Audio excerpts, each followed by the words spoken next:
matin, j'ai compris qu'à l'instar de la Tour Eiffel ou de la Joconde, j'étais devenu un monument historique qui incarne le rayonnement de la France. Pour vous dire, les Chinois que j'avais invités pour fêter leur nouvelle année, ils me mitraillaient comme des dingues. Encore pire que quand ils sont dans la boutique Vuitton aux Champs-Élysées. Si ça se trouve, après ils vont me copier dans leurs ateliers clandestins et inonder le monde de contrefaçons de moi-même. Comme ils étaient venus bien trop nombreux pour que je puisse tous leur serrer la pince, on en a dirigé 2-3 000 vers les sous-sols de l'Élysée. Et 1 heure plus tard, ils offraient 450 robes Prada, 1000 sacs Gucci et 20 000 copies d'Avatar en Full HD à Carla. Ils sont fantastiques, ces Chinois.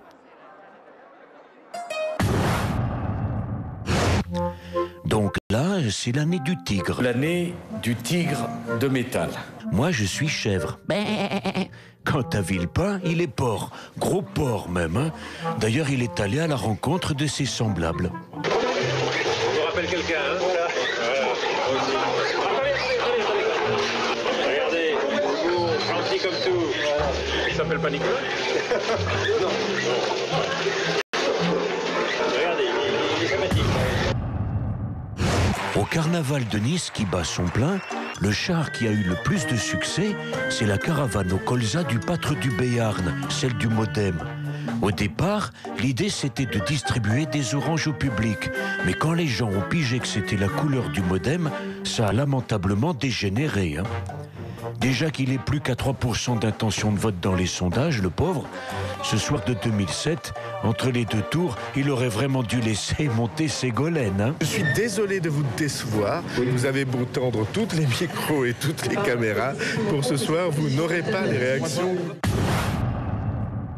C'est la campagne des régionales. J'ai demandé au CSA de faire respecter l'équité dans les temps de parole de chaque parti.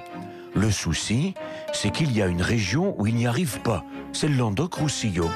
Georges Frêche, comme il parle 24 heures sur 24, il a toujours un bande de gros cons ou 2 putains d'enfoirés d'avance sur ses adversaires.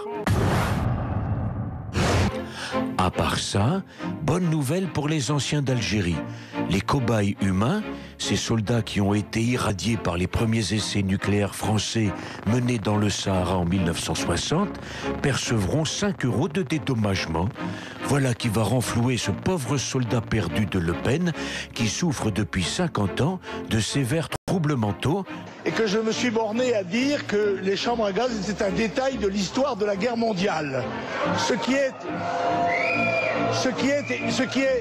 est une évidence. Sans parler de sa descendance. Charles Trenet, c'est sans doute mon meilleur élément. Hein. Je dis pas ça pour t'agacer, la fouine, mais un peu quand même. Hein. Prends exemple sur notre rouquin national. Il vient de décider l'extension de la vidéoprotection à plein de nouvelles villes. Il y aura des caméras partout, directement reliées à l'Élysée, d'où je pourrai vous surveiller tous et toutes.